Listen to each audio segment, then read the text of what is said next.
Yo, yo, yo. All right. Today I wanted to break down my client, neighbor, and friend's workout, John. So he's 83 years young. And this is something that's very important and holds close to my heart because I want people to know that one, it's never too late and it's never too little. John has done a small amount of strength training over the last couple of decades. So when he reached out to me that he wanted to do some stuff, I was super duper stoked. And also want to show people that you can also regress and progress almost every single movement. You'll see here, I'm not doing anything super duper fancy. It's just regress and progress versions of exercises that you see on a daily basis. And then also you don't need a shit ton of equipment either. You can see this is in my garage where I have some resistance bands, sandbags, dumbbells. It's not that much stuff. So without further ado, let's get into it. So he is one time a week at 30 minutes. So why I'm sharing that is we have to trim the fat. We have to be efficient with our exercises. So for this day, which I have a full body A and B for him, we'll run that for somewhere between 4 to 8 weeks, and then we'll add in a little bit of variety there.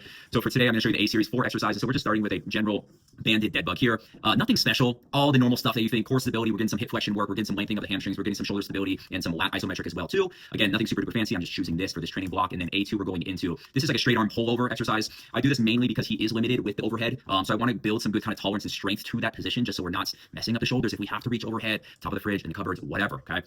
Then we move on to more of a mobility specific exercise here. So this is one that we have worked on. I know you're saying, oh, his foot's not, shut the hell up, okay? We started with his hands elevated on pretty much a bench and we slowly worked our way down. But this is just a general great exercise for kind of all things thoracic rotation. You even get a lot of this kind of horizontal or transverse abduction of the humerus, retraction, et cetera, et cetera.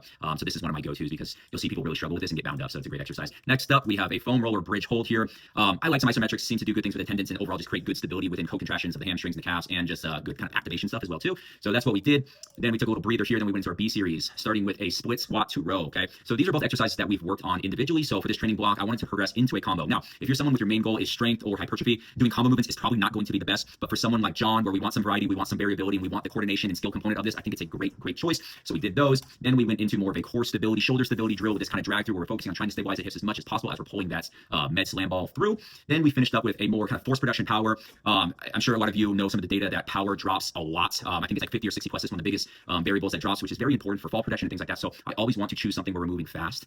So we did this underhand kind of granny toss for the med ball here.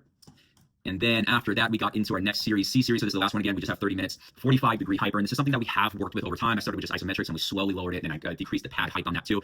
Now, hey, there's some movement through the spine. Yes, and I'm okay with that because we want to build some good tolerance to spinal flexion and extension as well. Realistically, in the real world, you're going to get some movement from the fucking spine. All right. So again, graded exposure, slowly build it up over time. We want to be strong in all these positions, even if it's compromised or whatever the hell you want to say.